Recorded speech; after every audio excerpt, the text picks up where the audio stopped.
যে বিপদের দিন তোমার মা তোমার পাশে নাই, ভাই তোমার পাশে নাই, বোন তোমার পাশে নাই, কোনো আত্মীয় স্বজন তোমার পাশে নাই, কিন্তু আজ একটা অনেক আমলকে তোমাকে দিয়া দিল।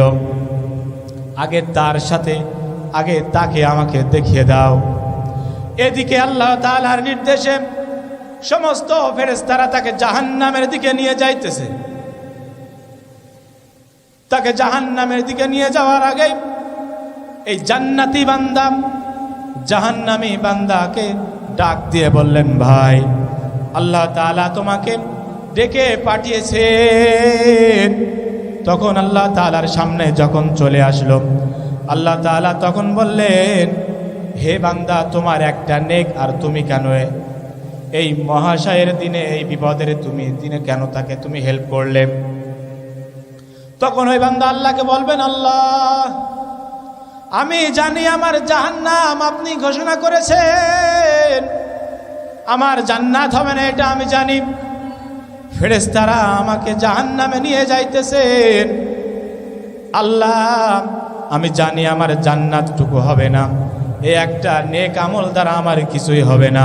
তো আমার এক ভাই আজকের এই বিপদের দিনে একটা নেকের কারণে সবার কাছে গিয়ে অপরাধ হয়ে গেছে, এই জন্য আমি তাকে এই নেকটা দিয়ে তাকে একটু হেল্প করে দিলাম। আল্লাহু তাআলা বিল হাক্কি বাশীরাও ওয়া নাযীরা ওয়া দাঈয়ান ইলাল্লাহি বিইذনিহি ওয়া সিরাজাম মুনীরা।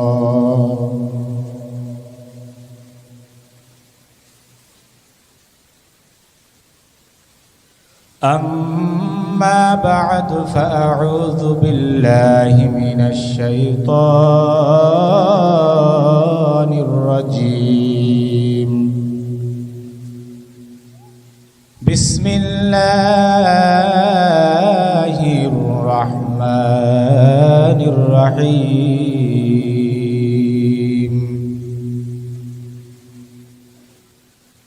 يوم يفر المرء من أخيه وأمه وأبيه وصاحبته وبنيه لكل امرئ منهم يومئذ شأن يغنيه. وقال رسول الله صلى الله عليه وسلم أخلص دينك يكفك العمل القليل، أو كما قال رسول الله صلى الله عليه وسلم. صدق الله مولانا العظيم وصدق رسوله النبي الكريم، ونحن على ذلك من الشاهدين والشاكرين والذاكرين، والحمد لله رب العالمين.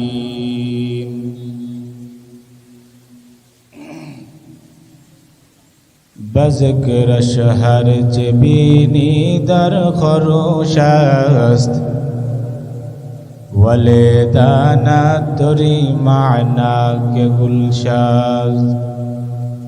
نہ بلبل برغلش تسبیح خانیست کہ ہر کار بتشبیح است جوانیست.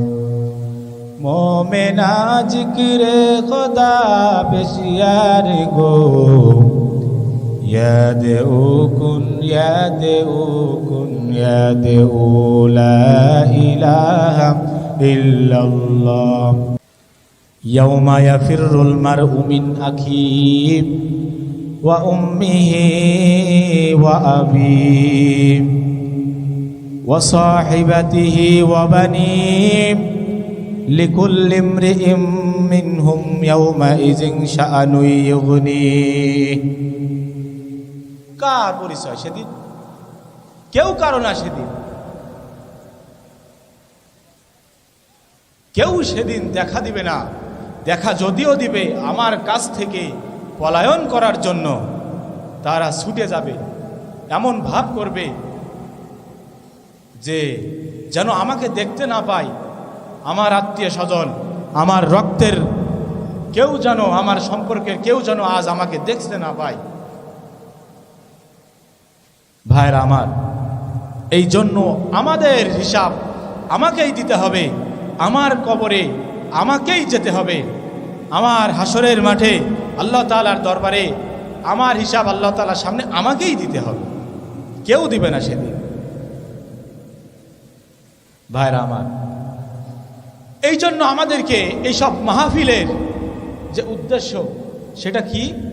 ইমানটাকে, আমাদের ইমান নামক যে ব্যাটারিটা আছে, এই ব্যাটারিটা চার্জ দিতে হবে এখান থেকে। আমাদের এই ইমান নামক এই ব্যাটারিতে যদি চার্জ হয়ে যায়, তো ব্যাটারিতে চার্জ হলে লাইট যেমন ঠিক মতো জ্বলে, মাইকের কথা যেমন ঠিক মতো বলা যায়, তদ্রূপ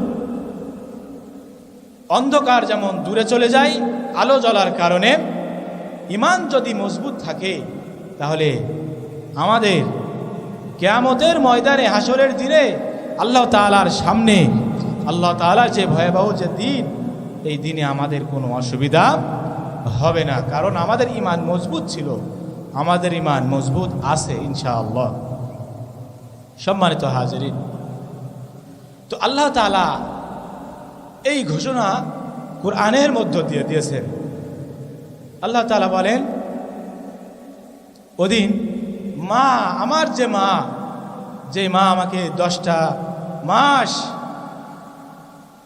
গর্ভে ধারণ করেছে, সেই মাও সেদিন আমার পরিচয় দিবে না, মা ভেগে যাবে,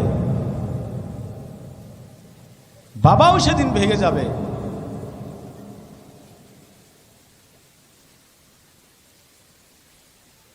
বাবাও সেদিন আমাদেরকে পরিচয় দিবে না, ভাই বোন আত্মীয় স্বজন সবাই।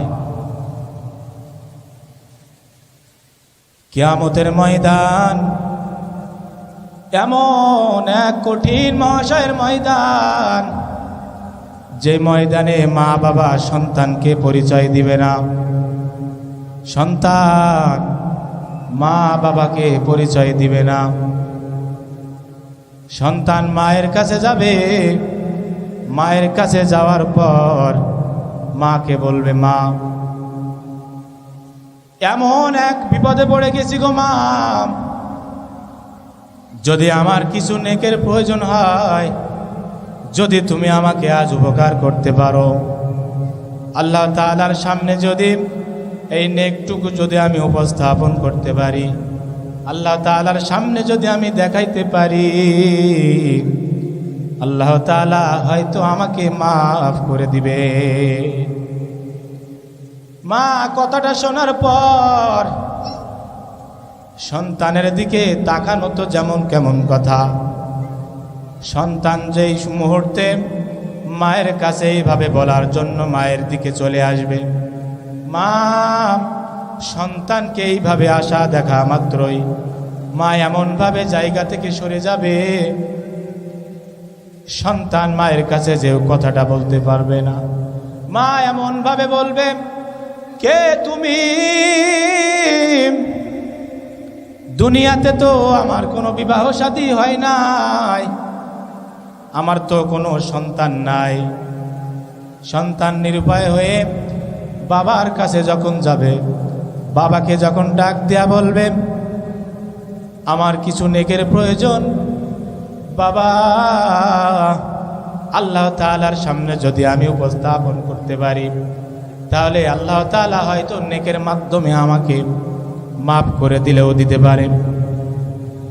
বাবা সন্তানকে বলবে, দুনিয়াতে তো আমার কোনো সন্তানই ছিল না, ভাইয়ের কাছে যাবে যে ভাই, ভাইকে এত যত্ন করেছেন। ভাই ভাইয়ের কাছে যেই সময় চলে যাবে, ভাইয়ের কাছে যাওয়ার পর বড় ভাইয়ের কাছে যখন যেয়ে বলবে এমন একটা বিপদের দিন, ও ভাই যদি তুমি আজকে আমাকে একটু হেল্প করো, যদি একটা নেক দিয়ে আমাকে একটু বিপদ থেকে উদ্ধার করো, তাহলে আমি জান্নাতে যেতে পারবো। ভাইও অপরাগ হয়ে ভাইকে তাড়িয়ে দিবে, বলবে দুনিয়াতে আমার কোনো ভাই ছিল না। এইভাবে বোনের কাছে যাবে, বোনের কাছে যাওয়ার পর বোনও এইভাবে প্রত্যাখ্যান করবে। তারপরে এইভাবে বান্দা তার বন্ধু বান্ধব আত্মীয় স্বজন সকলের কাছে চলে যাবে। যাওয়ার পরে যখন কারোর কাছে কোনো হেল্প পর্যন্ত পাবে না, এইভাবে যখন বান্দার জাহান্নাম অজীব হয়ে যাবে, জাহান্নাম অজীব হয়ে যাওয়ার পর নিরুপায় যখন হয়ে আল্লাহ তাআলার দিকে যখন ফিরে চলে আসবে, তখন আল্লাহ তাআলা ডাক দিয়ে বলবেন, ও বান্দা, তুমি দুনিয়াতে কেমন আমল করেছো? তোমার আমলের এত পরিমাণ যে ঘাটতি, তোমাকে আজ পর্যন্ত কেউ সাহায্য পর্যন্ত করলো না। নিরুপায় হয়ে যখন আল্লাহ তাআলার দিকে আবার যখন বান্দা ফিরে চলে আসবে, হঠাৎ একটা লোক, তার জাহান্নাম ওয়াজিব হয়ে গিয়েছিল, আর এই লোকটার একটা মাত্র নেকের জন্য জান্নাত বেঁধেছিল। তো ফেরেশতারা যখন ওই যুবকের হাতে পায়ে কড়া লাগায় জাহান্নামের দিকে নিয়ে যায়, জাহান্নামে নিয়ে যাওয়ার সময় আর এই বান্দাটা যখন আল্লাহ তাআলার কাছে ফিরে যায়, একটা নেক সবার কাছে চাওয়ার পরে যখন পাইল না, তখন ওই ব্যক্তিটা তখন ডাক দিয়ে বলে, ভাই,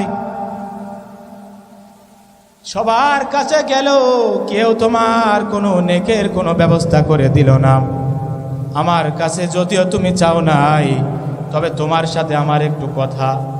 আমার তো জাহান্নাম ওয়াজিব হয়ে গেছে, সমস্ত ফেরেশতারা আমাকে জাহান্নামের দিকে নিয়ে যাইতেছে, তো আল্লাহ তাআলা একটা নেকের কারণে তো আমাকে জান্নাত দিবে না, আর তোমার একটা নেকের কারণে আল্লাহ তাআলা জান্নাত দিয়া দিবে। তো আমার এই সারা জীবনের বদ আমলের কারণে আমাকে জাহান্নাম হবে, এটা আমার বিশ্বাস। আর তোমার একটা জান্নাতের কারণে, একটা নেকের কারণে যে তোমার জান্নাত হবে, এটা আমারও বিশ্বাস। তো এই নেকটুকু তুমি নিয়ে যাও, আল্লাহ তাআলার সামনে পেশ করো। আল্লাহর ওই বান্দা নেকটুকু পাওয়ার পর এমন খুশি হবে, খুশি হওয়ার পর আল্লাহ তাআলার দিকে যখন ছুটে চলে যাবে, আল্লাহ তাআলার কাছে যখন গিয়া বলবে, আল্লাহ, মায়ের কাছে গেলাম, মা আমাকে ফিরায় দিয়েছে, বাবার কাছে গেলাম, বাবা আমাকে ফিরায় দিয়েছে, তবে একটা নেক আমি ব্যবস্থা করেছি। আল্লাহ, একটা নেকের কারণে যে আপনি আমাকে বলেছিলেন জান্নাত হবে, হ্যাঁ আল্লাহ, এই নেকের কারণে এবার আপনি আমার একটা ব্যবস্থা করে দেন।